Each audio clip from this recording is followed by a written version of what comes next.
د میلاد د بابا علي حضرت محمد ظاهر شاه ژوند، واکمني، لاسته راوړنې او مړینه. محمد ظاهر شاه په 1914 میلادي کال کې په کابل کې د سپهسالار محمد نادر خان او محپرور بیګم په کورنۍ کې وزیږېدی. محمد ظاهر شاه له ملکې همیرا سره واده وکړ او 2 لورګانې او 6 زامن یې درلوده. محمد ظاهر شاه د کابل په حبیبیه او استقلال عالي لیسو کې په ځانګړي ډول زده کړې وکړې. کله چې پلار محمد نادر خان په فرانسه کې د افغانستان د وخت د حکومت لخوا په دنده وګمارل سو، نو نوموړی هم فرانسې ته ورسره ولاړی. نورې زده کړې هلته ترسره کړې. محمد ظاهر شاه په 1409 هجري لمریز کال کې هیواد ته راستون سو او خپلې پاتې زده کړې د پوځ په برخه کې په کابل کې بشپړه کړې او د زده کړې په جریان کې په ملي دفاع او پوهنې وزارتونو کې هم کار کړی دی. هغه 15 کلن و چې پلار یې د حبیب الله کلکاني یعنی بچای سقاو واکمني پای ته ورسول او د افغانستان باچا سو. محمد نادر شاه تر 4 کلنې واکمنۍ وروسته د 1932 میلادي کال په نومبر کې د زده کوونکو په یوې غونډه کې د ګډون پر مهال په ډزو سره ووژل سو. محمد ظاهر شاه د خپل پلار د مړینې پر مهال د 19 کالو و. په دې اړه تاریخ پوه استاد شهسوار سنگروال وایي: په 1914 کال زیږ د کال البته چې د 1293 د لیګ د کال سره برابر ده، نو که چېرته په دغه مهال دی زیږېدلی وي نو موږ ویلی سو چې دی په دغه وخت کې 19 کلن و. دی په 1409 کال د افغانستان پاچا سو. د لومړنۍ زده کړې د خپل پلار سره په وړکتوالي کې دی لاړ فرانسې ته او خپلې زده کړې په فرانسه کې البته وکړې او بیا په 1913 کال بیرته هیواد ته راستون سو او نادر شاه کوشش کوو چې دی داسې وروزي چې د افغانستان د دودونو سره، د افغانستان د کلتوري مناسباتو سره دی باید آشنا کی. نو همدا علت و چې دی په دې پوځي کورسونه هم ولوستل او یو شمېر داسې استادانو سره دی کېنوي چې هغو به دوی ته د خپل هیواد په باب باندې د ټولنیزو مناسباتو سره سم زده کړه ورکوله. علي حضرت محمد ظاهر شاه که څه هم د یوه سپهسالار په کور کې زیږېدلی و او پلار یې جنرال محمد نادر خان د هیواد تر ټولو ځواکمن پوځي قومندان بلل کېده، خو د محمد ظاهر شاه ژوند او شتمني له عادي ولس سره ډیر لږ توپیر درلود. دی وایي چې داسې نه وه چې زه شهزاده را لوی سوی یم. زه شهزاده نه یم لوی سوی، د سپهسالار زوی وم، د داسې سپهسالار چې ټول ژوند یې د خلکو په خدمت کې تیر سوی وو. که څه هم د خپلواکۍ له ګټلو وروسته زما پلار په هیواد کې دویم سړی وو، خو زموږ ژوند د یوه ډیر کوچني مدیر په کچه هم نه وو. محمد ظاهر شاه د پلار تر مړینې وروسته د 1933 میلادي کال د نومبر پر 8 نیټه د افغانستان د باچاهۍ پر تخت کښېنستی. هغه دغه مهال 19 کلن وو او د واک ډیرې چارې یې ترونو پر مخ بیولې. رامنځته سوې. یو ما په هغه تیر بحث کې که تاسې په یاد وي ومې ویلي چې یو د محمد نادر خان وژنه وه او بل د سردار محمد عزیز خان وژنه وه چې هغه د سردار محمد داود خان پلار و.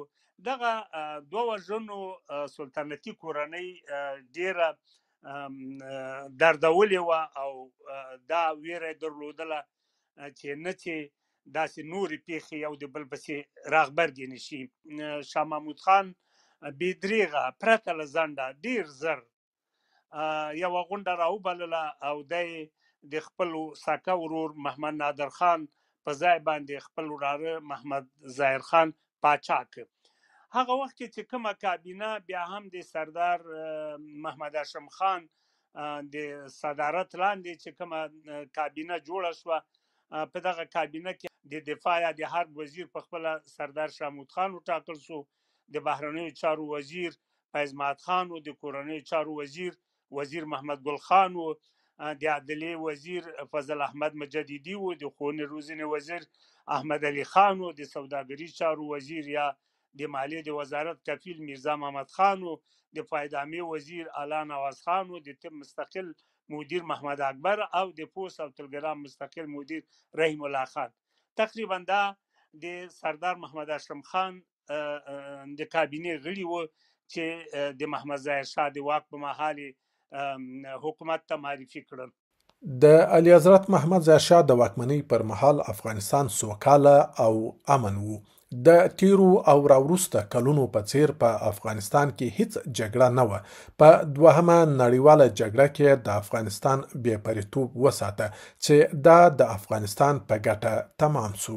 افغانستان په دوهمه نړیواله جګړه کې بې طرفه پاتې شو او تر یو بریده دغه بې طرفي خم وه او ایران چې تقریبا خپل طرف غوره کړ هغو باندې برید وسو او د برید په نتیجه کې د هغو رضا شاه پهلوي په ځای باندې محمد رضا واک ته ورسېد، خو افغانستان د دغه کړکېچ نه بری ترلاسه کړ. اعلی حضرت محمد ظاهر شاه په 1940 میلادي کال کې د هیواد نوی اساسی قانون خپور کړ. اعلی حضرت معظم همایونی پادشاه دموکرات افغانستان در 9 میزان سال 1343 قانون اساسی جدید کشور را که ضامن سعادت امروز و فردای مردم ماست به حیث بزرگترین وثیقه ملی در قصر گلخانه توشیح فرمودند. در 22 میزان سال 1346 ذات ملوکانه ستر محکمه را تأسیس نمودند و به این ترتیب برای تکمیل نظام جدید دموکراتیک در کشور به سلسله تفکیک قوای ثلاثه دولت یک رکن مهم دیگر آن که قضاست نیز به صورت مستقل به میان آمد. ډیر پرمختللی یو اساسي قانون چې په 1442 کال باندې تقریبا دغه اساسي قانون رامنځته شو. په دغه اساسي قانون کې ډیر داسې څه و چې بالاخره دیموکراسي پکې وه، د ښځو د نورو ازادي پکې وه، د پوهنتون دپاره ډېر امکانات برابر شوي وو. نو همدا علت و چې سردار محمد یوسف خان د هیواد صدر اعظم شو. هغه اساسي قانون چې په دغه وخت کې رامنځته شو، نو موږ د افغانستان په معاصر تاریخ کې دې ته د دیموکراسۍ لسیزه هم وایو یا د اساسي قانون لسیزه هم ورته وایو. اعلی حضرت محمد ظاهر شاه د هند د نیمه وچې د نوو تغیراتو وروسته د نوي جوړ شوي هیواد پاکستان سره د ډیورنډ د لیکې پر سر لانجه راغله. په ملګرو ملتونو کې د پاکستان پر خلاف غږ پورته کړ. لویه جرګه یې راوغوښتل. لویې جرګې د ډیورنډ کرښه فرضي کرښه وبلل او د ګډې پولې په توګه رد کړه. د کوزې خوا پښتانه او بلوڅې د خپل ویشل شوي هیواد نه جلا کېدونکې برخه وبلل او مخامخ اړیکې ورسره پراخه کړې. او کله چې پاکستان جوړیږي دغه وخت کې په 1944 کال باندې د افغانستان شورا فیصله وکوله، وبخښئ د افغانستان د وزیرانو شورا فیصله وکوله چې هغه سیمې چې د افغانستان نه بېلې شوي، حتی دا وخت کې لا سردار محمد هاشم خان ده، دا باید د افغانستان پورې وتړل شي. په 1940 کال یعنی د اګست نه د مخه د جون په میاشت کې بیا سردار محمد نعیم خان او په خپله شاه خان دا خبره انګریزانو ته ور یاده کړه چې موږ که چېرته تاسو ته وځئ سیمې نه موږ خپلې خاوره باید بیرته تسلیم سي. کله پاکستان جوړ شو چې محمد عزیز خان په هغه کې په ملګرو ملتو کې وویلې چې موږ پاکستان په رسمیت نشو پیژندلی ځکه پاکستان په پردۍ خاوره آباد دی. پردۍ خاورې نه منظور همدغه وه چې د ډیورنډ کرښې نه چې کومې برخه موږ نه بیا. د اعلی حضرت محمد ظاهر شاه په 40 کلنه واکمنۍ کې د افغانستان په بیلابیلو برخو کې د پام وړ خدمتونه شوي دي. د ترانسپورت په برخه کې له کابل تر کندهار، بیا له کندهار تر هرات او له هرات تر میمنې او بیا تر مزار او له مزار بیا تر کابل د 2000 کیلومترو حلقوي سړک جوړېدل او په 1963 کال د سالنګ د تونل پرانیستل او له پل خمري تر تالوکان او له کابل تر تورخم د سړکونو غځول د یادولو وړ دي. همدا ډول د اریانا ملکی هوایی شرکت هغه مهال د نورو الوتکو ترڅنګ 3 د بوینګ الوتکې هم درلودلې او تر 10 زیاتو ملکونو ته یې الوتنې کولې. د هیواد د اداري سیستم په جوړونه کې د اعلیحضرت محمد ظاهر شاه په موده کې د افغانستان واکمني د 28 ولایتونو په اډانه کې رامنځته شوه چې د هر ولایت اداري تعمیراتي جوړښتونه یې ورغول. په هر ولایت کې د ولایت مقام، محکمې، امني قومندانۍ، مستوفیت او نور اړین تعمیراتي واحدونه یې رامنځته کړل چې د ننني افغانستان د اداري جوړښت بنسټ یې مضبوط کړ. په هر ولایت کې د ښاري سړکونو او کوڅو په پخېدو کارونه پیل شول. د کابل تقریبا ټول سړکونه او کوڅې په قیر وپوښل شوې او یا هم کانکریټي جوړې شوې. د هلمند د کجکي د اوبو بند او د هلمند د بغرا ویاله، د کندهار د دهلي بند او ظاهر شاهي کانال، د کابل پر رود لږ تر لږه د ماهیپر، دورنټې، سروبي او نغلو بندونه د پام وړ دي. د چک او جبل سراج بندونو ترڅنګ د خلکو کورونو ته رڼا ورکړل. په فاریاب، جوزجان او نور ولایتونو کې د تیلي یا ډیزلي برېښنایي جنراتورونو فعالول یې بله بیلګه ده چې د مازدیګر له 6 بجو د شپې تر 12 بجو پورې به د خلکو تیاره کورونه رڼا کول. د اعلیحضرت محمد ظاهر شاه د واکمنۍ پر مهال د اوبو د بندونو او د اوبو لګولو سیستمونو په جوړولو سره د هیواد په سلګونو زره جریبه ځمکې ته اوبه ورسېدلې. کرهڼې پرمختګ وکړ او په سلګونو زرو کورنیو ته د هوسا ژوند زمینه برابره کړه.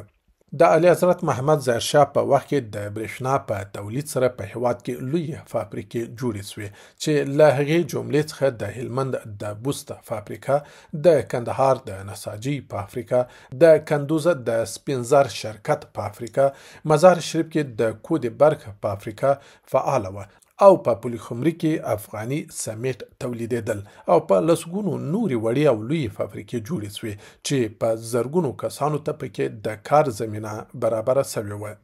د ملت بابا اعلیحضرت محمد ظاهر شاه په دې پوهېدی چې د هیواد آبادي او پرمختګ بې له تعلیم او پوهې څخه نه کېږي، نو له همدې امله په کابل او د هیواد په ولایتونو، ولسوالیو او حتی کلو کې ښوونځي جوړې کړي او د هیواد ټولو نارینه او ښځینه بچیانو ته د زده کړې زمینه برابره کړه. د کابل پوهنتون، د ننګرهار پوهنتون، د کابل پولی تخنیک پوهنتون، د کابل د طب پوهنتون او ګڼ شمېر نور د لوړو زده کړو مؤسسې لکه دارالمعلمینونه، د پیداګوژي انسټیټوټونه او ثانوي تخنیکومونه په یو شمېر ولایتونو کې جوړ کړه چې د هیواد ډیر مسلکي کادرونه پکې وروزل شول.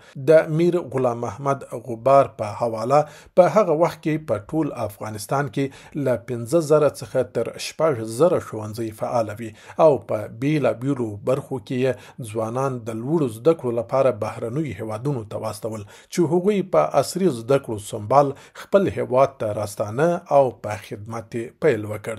اعلیحضرت محمد ظاهر شاه د ټولو دولتي ادارو او روغتونونو لپاره عصري تاسیسات جوړ کړه. له بهرنیو هیوادونو سره اړیکې لا نورې ښې او پراخه کړې. تر ډیره هڅه وکړه چې د امریکا او روسیې ترمنځ تعادل وساتي. لوی جرګې جوړې کړې. د اعلیحضرت محمد ظاهر شاه د کرهڼې وزیر ارواښاد عزیز الله واصفي په وینا د تر ټولو لوی میراث په افغانستان کې د مشروطه نظام اعلانول و چې مخکنیو نسلونو ورته ډېرې قربانۍ ورکړې وې. اعلیحضرت محمد ظاهر شاه د افغانستان د نظامي او امنیتي سیستم په برخه کې په پراخ بنسټه توګه په کار لاس پورې کړ چې په مهتاب کلا کې حربي ښوونځي او په پولچرخي کې حربي پوهنتون جوړ کړ. د پولیسو د اکاډمۍ بنسټ یې کېښود. فرقې او کل اردوګانې یې جوړې کړې او د امنیت اداري او تعمیراتي واحدونه یې رامنځته کړل چې د افغانستان په متوازن پرمختګ او ټولنیز امنیت کې اساسي رول ولوباوه.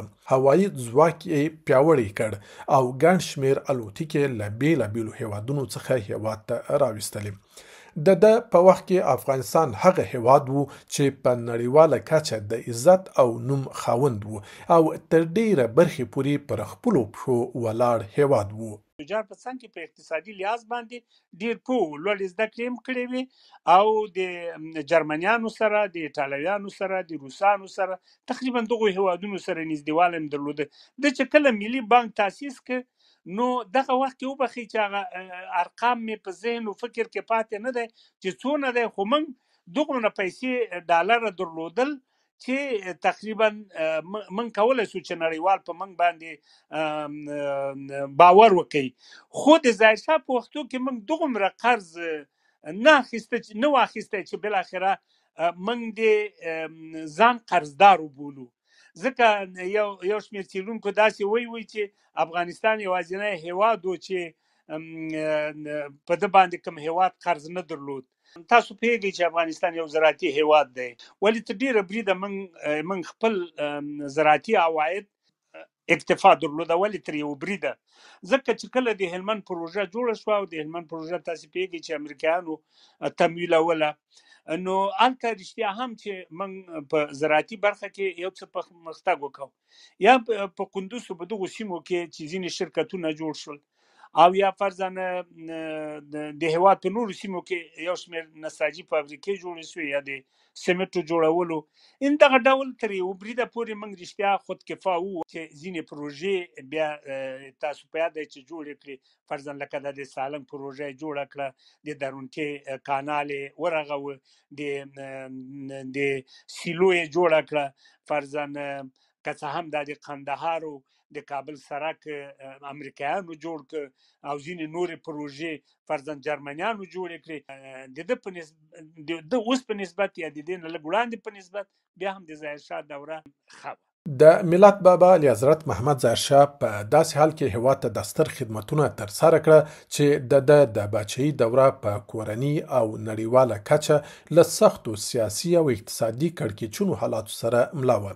که څه هم د ښې او کیڼ لاس ډلو هر یوې هڅه کول چې د زور په کارولو د ظاهرشاه واکمني واړوي، خو اصلي خطر په خپله د سلطنتي کورنۍ له منځ نه راوټوکېدی.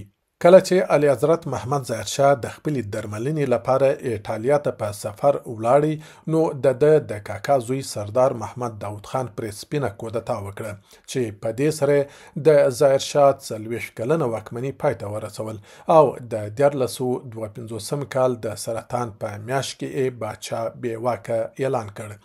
د شاهي نظام په پای ته رسولو یې د جمهوریت اعلان وکړ. سوله خوښی باچا محمد ظاهرشاه دغه مهال په روم کې د خپلې سترګې په درملنه بوخت و. د مقاومت او جګړې پر ځای یې سوله خوښه کړه او خپله بېواکي یې ومنل او پوره 29 کاله په ایټالیا کې په جلاوطنۍ کې تیر کړل. د ملت بابا اعلی حضرت محمد ظاهرشاه په 2002 میلادي کال کې د طالبانو د لومړۍ واکمنۍ له نسکورېدو څخه څو میاشتې وروسته بیرته افغانستان ته راستون سو چې د اساسي قانون د لوی جرګې لخوا د ملت د بابا لقب ورته ورکړل سو. د ملت بابا اعلی حضرت محمد ظاهرشاه چې کله افغانستان ته راستون سو په وروستیو 5 کلونو کې سخت ناروغه و، ان چې څو ځلې د مرګ اوازې خپرې شوې وې. دی به یوازې د سترو ملي مراسمو په ترڅ کې راښکاره کېدی. د ملت بابا اعلی حضرت محمد ظاهرشاه د 1388 لمریز کال د زمري اسد د میاشتې پر لومړۍ نیټه چې د 2009 میلادي کال د جولای له 23 نیټې سره سمون خوري د 92 کلونو په عمر په کابل کې وفات سو او د خپل پلار ترڅنګ خاورو ته وسپارل سو. د ملت د بابا اعلی حضرت محمد ظاهرشاه پر مړینه ټول ملت خفه و او د دولت لخوا 3 ورځې په هېواد کې ملي ماتم اعلان سو.